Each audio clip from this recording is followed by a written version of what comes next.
This is paid promotion. In honor of Reformation Day, there's nothing more reformed than a subscription to the Holy Smokes box.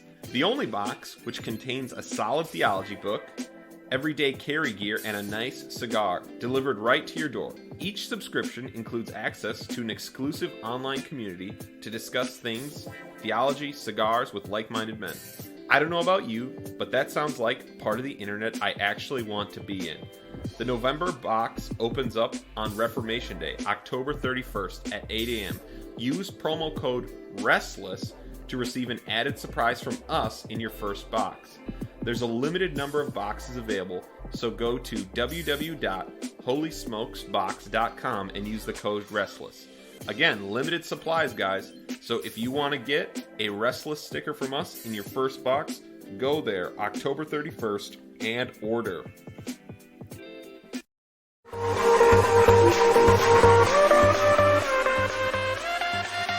This is Restless. Welcome back to a special edition of Restless. One more before the 1 year Restless versary. We've had some important events, Pastor Michael, that we need to handle before we get to our big celebration. Is it at cue the meme of the dancing coffin guys with restless faces on them and T4G on the coffin? This is the end. Please, someone make that. That sounds awesome. Yeah, it does sound awesome. We are indeed going to do a eulogy for T4G. The last T4G, ladies and gentlemen, has been planned for 2022. So they're calling this the last word. The last word. Last word, come together one last time. So there's one last time we can be together for the gospel before, our politics rips us apart. and we will get there. And we will get there because T4G, if you don't know, has released a video with Mark Dever and Ligon Duncan discussing the end of T4G. And we are going to react to that and discuss what we think this means for the YRR.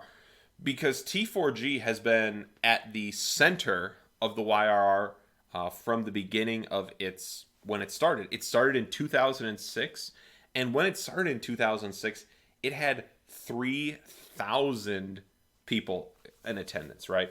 And just a little more information about it is, if you read about the beginning of T4G, it was set as supposed to be a model of gospel friendships. This is what Ligon Duncan said it. Here's this quote from him. T4G is a biennial conference that grew out of a set of gospel friendships. Mark Dever, Albert Mohler, C.J. Mahaney, and I have all been friends for a number of years. And they wanted to leverage their celebrity to model friendship across denominations for the sake of the gospel. Pastor Michael, what do you think of that vision from Ligon Duncan? It's fascinating. So it is really, it is very YRR, right? Like we are, generally reformed, and we're going to kind of come together around our Calvinism. And that's really the one thing that holds us all together. Besides the actually just the personal friendships of the men who decided to start it. But it is very YRR. And in one sense, it's a very noble goal, right? I'm not necessarily against this at all, that, hey, we want to show that we can all work together for the benefit of the church, even though we have pretty serious disagreements in some areas. And so that's that seems to me, at least on its face, a fairly noble thing. And I don't want to belittle that too much. Although I do think that, there's just so much more going on here with what we've talked about, with just celebrity culture, even the idea of we want to leverage our celebrity for this purpose. There's something to that. I don't know that I'm ready to say that's wrong, but this is like when Frodo is like, maybe we should keep the ring and use it. You know what I mean? Yeah, no, totally. That's a great point. And I do think one of the real questions is, to what degree should the gospel hold us together across all kinds of lines?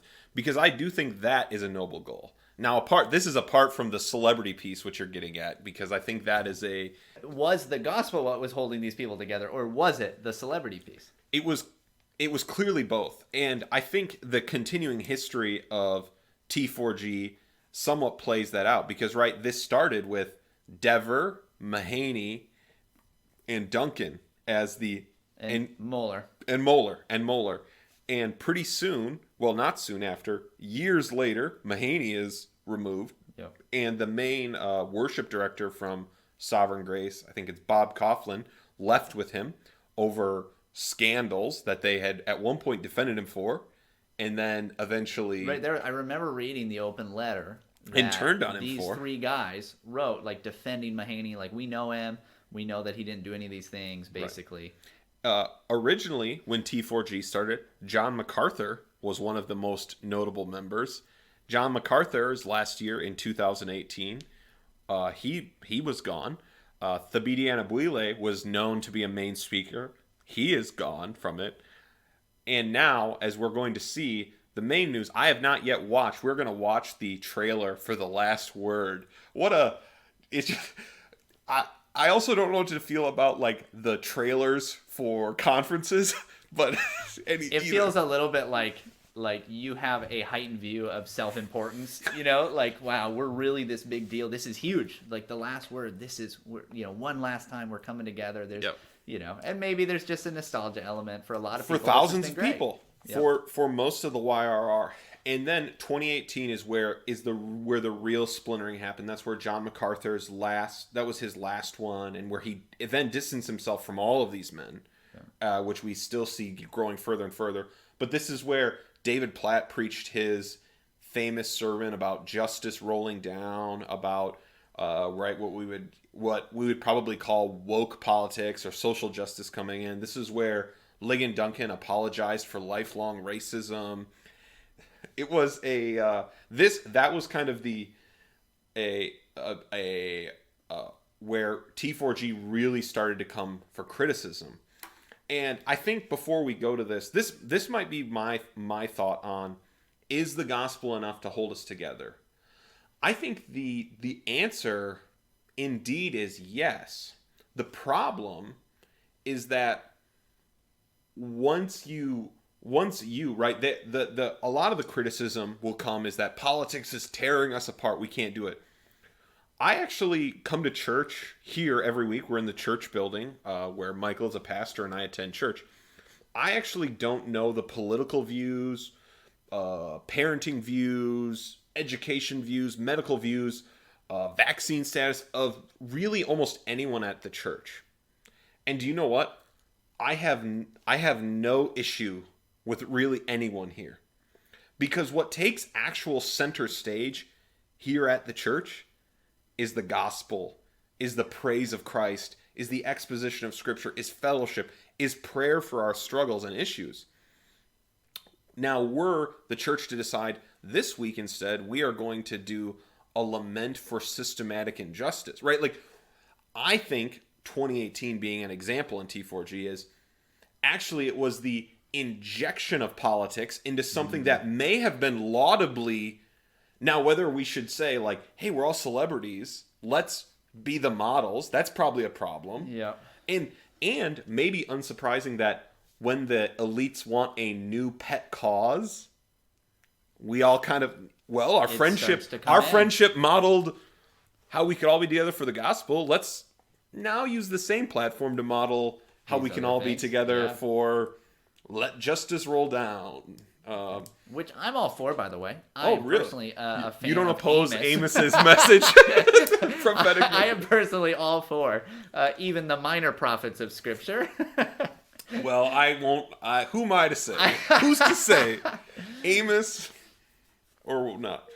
So, yeah. Do you have any thoughts about kind of my maybe slightly different take on what really kind of ended up causing this fracturing? Yeah, I think this is true. I think that we've talked about this before, that the issue with a lot of the kind of gospel-centered movement was not that it was gospel-centered, it's that it was very limited in how it understood what the gospel was and what other things the Scripture speaks of.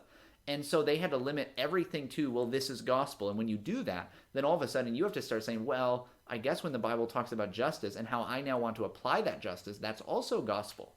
And so now that is the same exact thing. So I can preach this in the same way that I would preach the death, burial, and resurrection of Christ. And if you don't believe in it, that means that you're not a Christian. You don't believe the gospel. And so even whenever it's like, if it's political, right or left, when it's any of these things that come in from outside, they have to be added in somehow to what the gospel is. And I do think that that's right, that when you see the gospel actually being the centerpiece, it's when you don't really bring those other things up. Not because they're unimportant.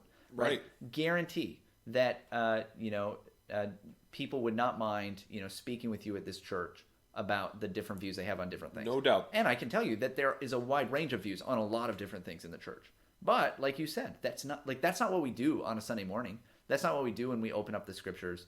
Our goal is not to ultimately, we are not a church that's going to go after a social gospel. And as much as I know this was not the intention of a place like T4G, it's not the intention of the YRR.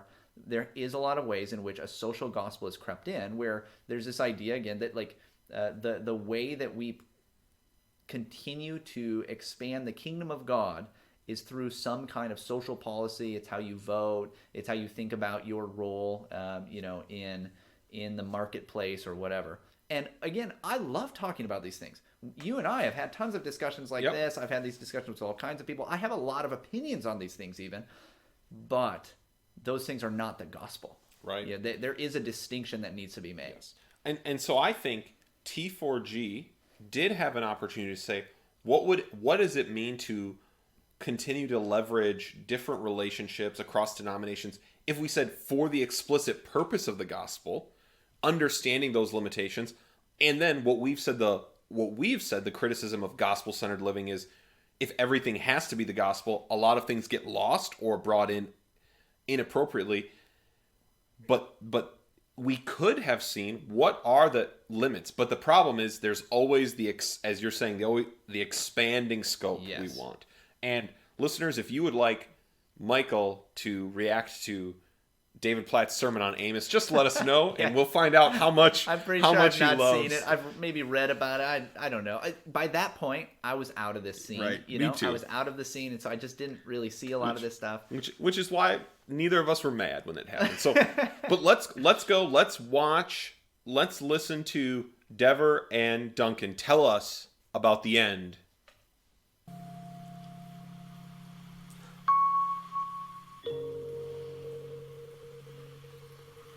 Mark, we've talked for a number of years about when does T4G end.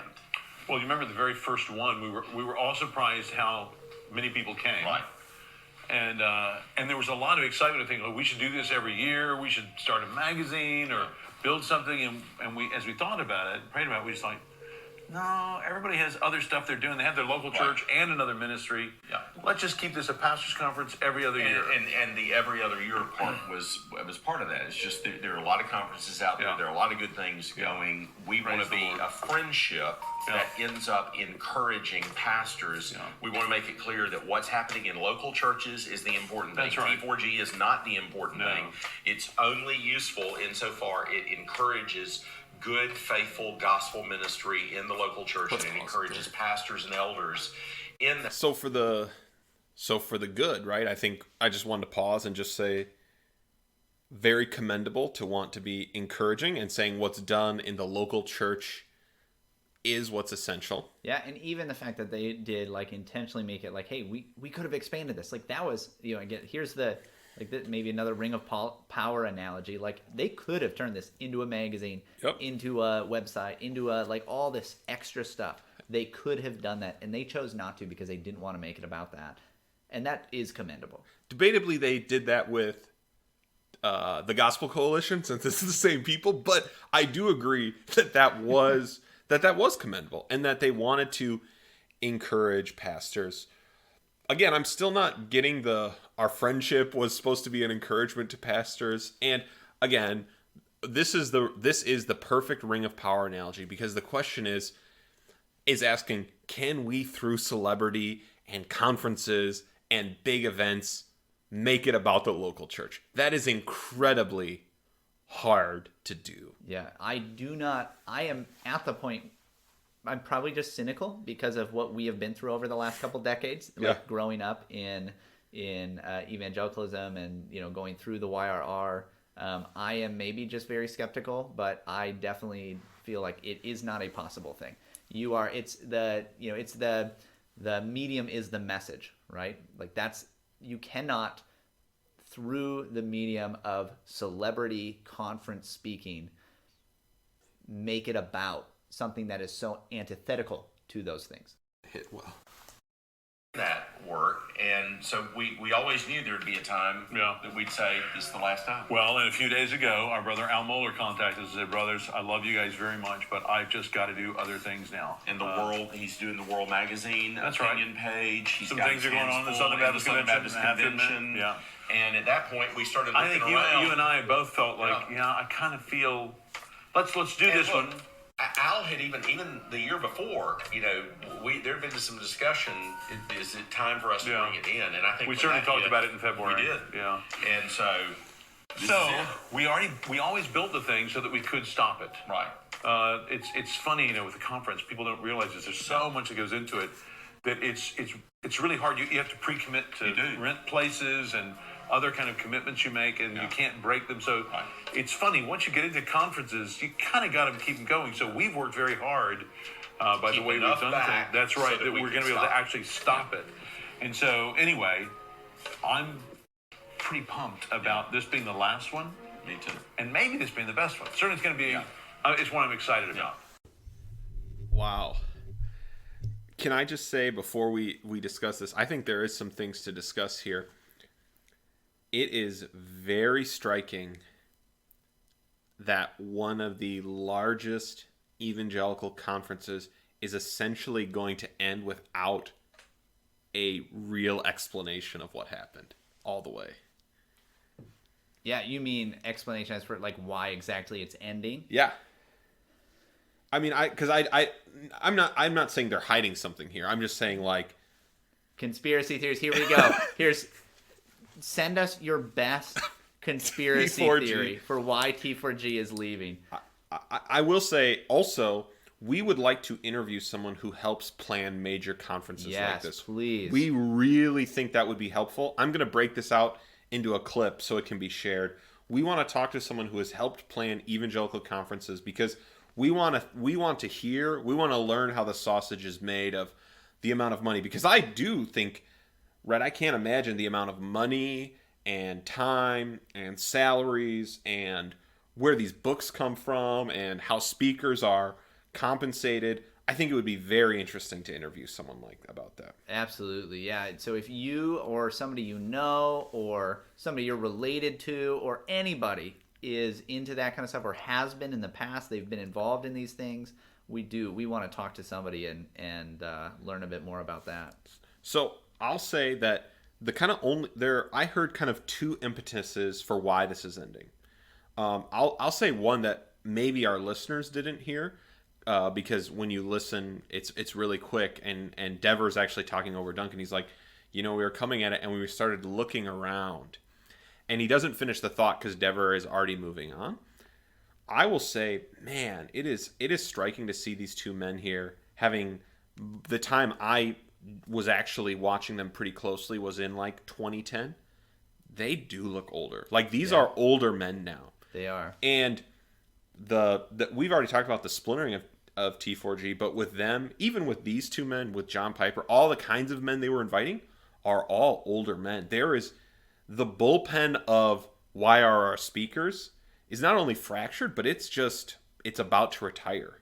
Interesting. Yeah. I mean, so you're having, again, the same kind of issues that you have within maybe the broader evangelical world where you have this issue of succession that is still up in the air. Who is actually the successors for this movement? That's not really clear. And now, but we will say the major impetus, at least as it is presented by Mark Dever and Ligon Duncan, is the departure of Al Mohler. Yeah. And here, as Winsome Winter comes, we are going to have a discussion about the SBC, because as Mark Dever so eloquently put it, he's got a lot of things going on right now. Yeah, things in the SBC, right? Whatever that is. Yep. So we'll definitely be covering that. But even the fact that you are now down to 2 out of the original 4. Yeah. That's pretty big. You Right. know, like that's pretty big. And even the fact that Al Mohler, what's really interesting is, I mean, I know Al Mohler's probably a crazy busy guy. He puts out a ton of stuff. He does a lot. He's got a lot of responsibilities. He couldn't show up just to like talk at a conference. That seems again, I don't know. I'm speculating, and I'm openly speculating. Yep. So I mean, maybe I'm wrong about this. I'm perfectly fine being wrong. I'm not making an allegation. It just sounds to me like this is the kind of thing that Mohler wants to distance himself from. That's what it feels like.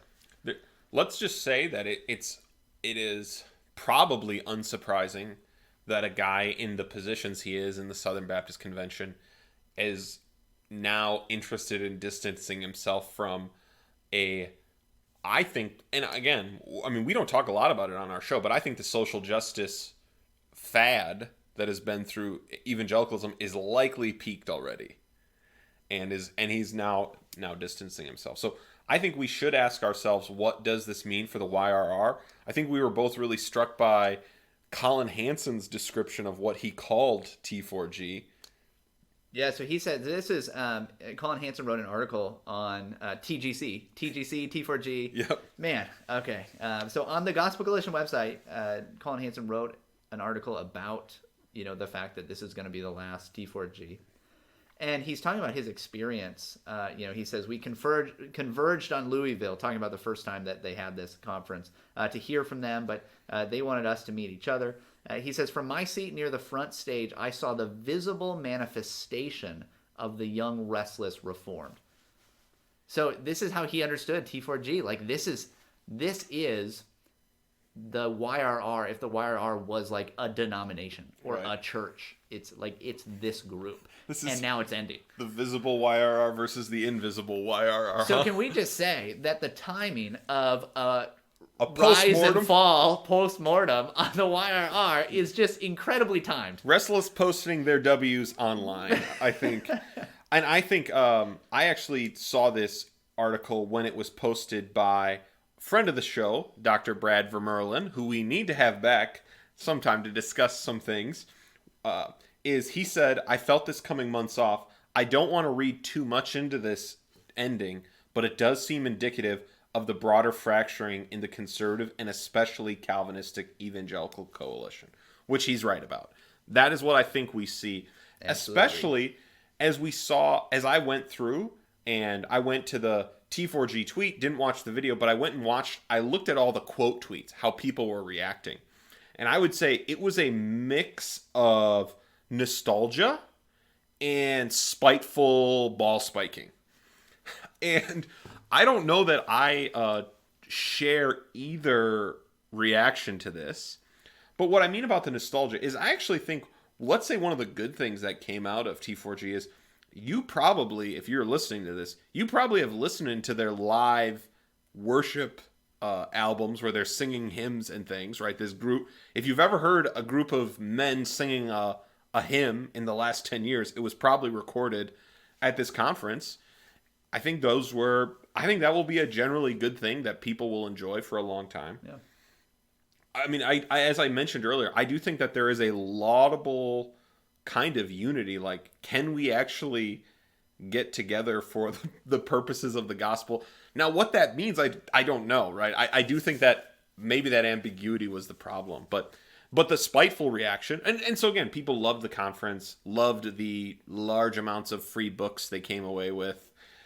I don't know if we call them free exactly. Yeah, what would it cost a person to head to T4G, the final word? I don't know what it's always cost, but apparently it costs $250. Now it is cheaper if you're a student. It says $150. It's all plus fees. I don't know what the fees are, but $249 plus fees for individual groups. There's like a group discount rate depending on how big you are, but then students $150, internationals $150. And where is it That's this cheaper. year? Where is it? That's a good question. In Louisville. So Yeah. It must always be in Louisville. I don't know. If someone is going and would like to be the on the ground Restless correspondent, we'd love Absolutely. to have you. We will send you some special Restless swag, and you can go around and interview people on our behalf, and Yep. we will play some on the show. Yeah, we'd love to do that. We'd love to talk to you from there.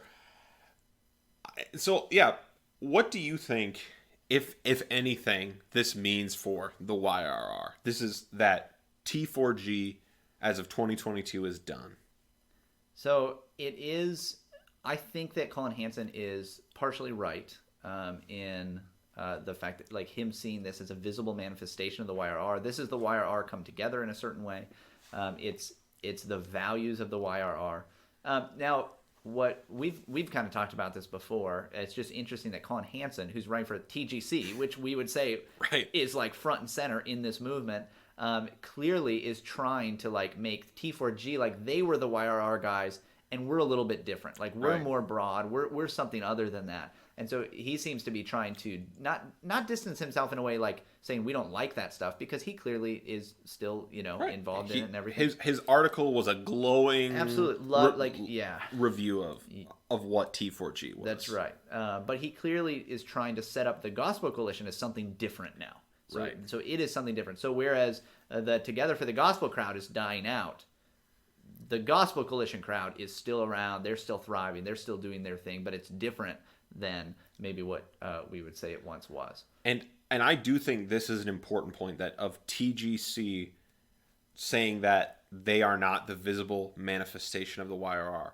We need to ask, then what are you? What exactly are you? Are you just the evangelical elites? Because we've talked with Brad about how that they were trying to control, for good reason, right? Again, I'm not using that negatively.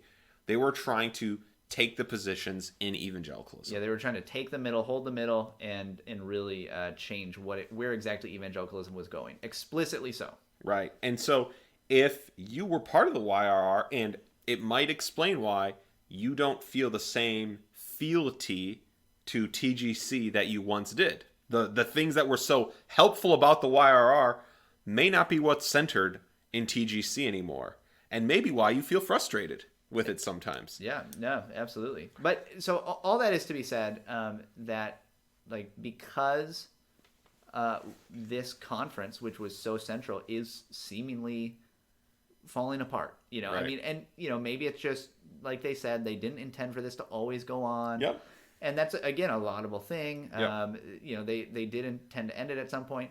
It makes sense that they would end it now, as you said, as they're getting older. I think that this is a sign that the movement is maybe not done, but it's pretty close. Right. I mean, we are at the point where the casket is being slowly lowered into the grave at this point, and even those that have benefited significantly in their influence, in their book sales, in all kinds of stuff from the movement, they recognize that. Right. And so they're ready to say that it's done. And so I want to think a little bit more about this idea of the succession of what exactly is going on, because it does seem like a common issue today, just culturally in general, not just in the church, is the issue of like a certain generation of leaders who have held power for a very long time, having some kind of inability to be able to pass that on in any healthy way. And I wonder if that's coming out a little bit here. I'm all for a celebrity conference being done. I'm not like saddened by this necessarily. But there is something that tells me that like if they were still getting great numbers and they didn't have, key leaders kind of like dipping out, they wouldn't be done. It's hard to imagine they would be done. And maybe they would. Maybe I'm wrong, but it just seems to me like the amount of like money and book sales and influence and everything that comes from this, it just seems like the kind of thing that they would not stop doing, because the metrics that they have used to show how powerful this has been up to this point has been those things. It's been like, this is how many books we gave away. This is how many people came. This is how many people filled this, giant auditorium. Right. And so by those, if that was the metric, that hasn't that hasn't seemingly stopped. Maybe it did. I don't know what the numbers were like the last time, but I'm sure this is going to be huge this time. Though, yeah, I assume so. That. I assume it's going to be massive. And I think, for nostalgia reasons, for all, all the good this is the chance, because I think that we will discuss what this means for the future of these leaders who have these positions of prominence, whether it's in TGC or other places. And I think that, what we might discuss if this is what the differing streams of the conservative evangelicals are becoming, if we're going to kind of move into more separated tribes. We can discuss that, but I do think, again, let's keep focusing on eulogizing T4G. I think the question you're getting at with succession is maybe the last place I want to go is I want to ask, was T4G a success? So I came up with a few ideas, and actually the first one was I'm gonna give a few ways that I think you could read the end of T4G as a success or as a failure, and you can tell me what combination or if it's more one. The first one I said was you could read T4G as a failure because they failed to recruit younger men to join them in this gospel friendship ministry. Yeah, what's interesting is, there are younger men who speak at the conference, right? So there are definitely younger men who have taken part in the conference over the years. You think about like a David Platt, for instance. David Platt is younger than this group of men that started this. He's the kind of the next generation. You think of like a Matt Chandler. Again, he's somebody that is in that kind of younger contingent, the second generation YRR. Who I should have noted was one of the early speakers pulled off the speaking roster. But like those types of guys, like there was never like a bringing of them into like the upper echelon of like, hey, we're the guys who put on this conference. You're going to be the next guys. Right. That never happened. Why that is? Like, why are they the kind of people that can come and speak at the conference, but you're just not friends with them? Maybe, I don't know. Right. And this is a great question, because I think all of us in the YRR probably incorrectly assumed, man, just like my dad listened to R.C. Sproul or John Piper for most of his adult life, I'm probably going to listen to Matt Chandler and Mark Driscoll for most of my adult life. Most of my life. Which is hilarious to think about. I'm really bad at predicting things. I know people listen to our show because we sometimes predict things, but I'm clearly really bad at it. We're clearly not good at it. This whole podcast is about how bad we were. are at That's that. true. That's true. All right. So another level of failure is because I do think there is a succession problem in evangelicalism, whether or not it applies to this, is a failure to maintain unity and allegiance around the gospel. Whether it is there were secondary opinions they could no longer get over, or bringing in politics that caused a splintering, right? Or any other issues, right? Or moral failings, right? We could read any kind of thing onto this, and that could be a failure. And then here would be one success. One way we could read it as a success. If you go to their website, they say, we formed this to confront the false gospels that were endemic in the evangelical church. And I think they're talking about primarily the emergent church. I think they're talking about probably the prosperity gospel to a degree. Yeah, moralistic, therapeutic deism. I think those three probably, and that they came, served for the time that was needed, built up an excitement around doctrines like justification, a lot of the statements on Calvinism. You can find these in their affirmations and denials, and that they've done that. They raised the awareness, they raised the gospel flag, and people rallied to it, and it's no longer needed. I think that would be one way we could read this T4G as a success for the last 18 years. What do you think? Yeah, I think so. I think that that's a good thing. When you think about some of those primary issues that were confronted, they are not primary issues anymore. Right. They just aren't. I'm just looking through just to see their speakers. I'm just wondering how many of their speakers.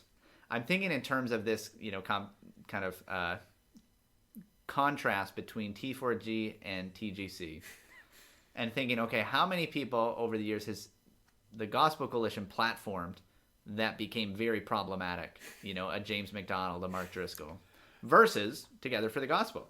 And I don't know. I mean, I don't know, especially later on. I don't know what it's been since.